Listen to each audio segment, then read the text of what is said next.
Qashqar qishlog'idan kirib yashaydigan shinam uy izlayapsizmi?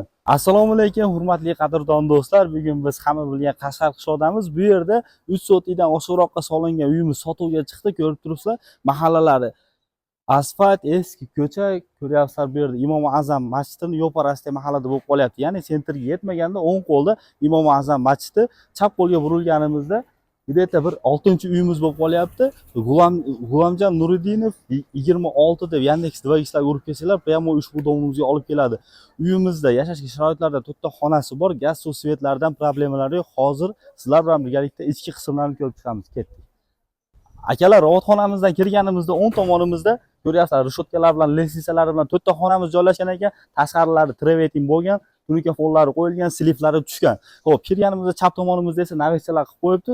Letniy so'rilarni qo'yib qo'ygan. Bu tomonga uy solsangiz ham bo'lar ekan. Mevali daraxtlarimizda olma, qo'qon gilos hamma yo'g'i bor ekan. Burchakda kladovkamiz, hojatxonamiz joylashgan. Kelganimizda 4 ta xonamizdan keyin bu yerda podvali ham bor ekan. Bitta xonamizni aka bunday ko'rsatib qo'yasiz. Ko'ryapsizlar? Hamma uylarimiz aka plastik eshik romlarida.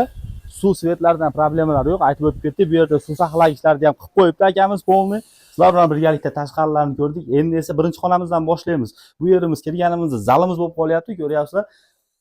Did bilan qilingan bu uy desa ham bo'ladi. O'zining dizayni bu xonaga yarashib turibdi aka. Kirganimizda chap qo'limizda mana bunaqa yopiq so'rimiz qilib qo'yibdi. Aynaklari sanimizga qaragan, polni svejiy remontda. Endi keyin uyimizni ichkarisidagi eshik romlari yog'ochdan bo'lyapti. Shtobi havo aylanishligi uchun bu yerimiz radiativskiy spalniyamiz bo'lib qolyapti. O'zini отдельно dushovoylari bilan yana bir narsani aytib o'tib ketdi. Bu yerda plitka pechkamiz bor ekan. Narigi xonadan o't yoqsa, spalniyamiz ham isiydi. Bu yerda mana dushovoyimizga xotimiz tashalgan ekan. Davom etamiz. Kirganimizda bu yerimiz 3-xonamiz bo'lib qolyapti. Bu xonamiz televizor ko'rib, choy ichib o'tiradigan xona bo'lib qolyapti. O'zini pechkalari bilan birgalikda aka. Undan keyingi xonani ko'rsatib qo'yasiz. Eshiklari yog'ochdan bo'lyapti. Polni aboylari yopishtirilgan, ko'ryapsizlar. Did bilan qilingan bu uyimiz.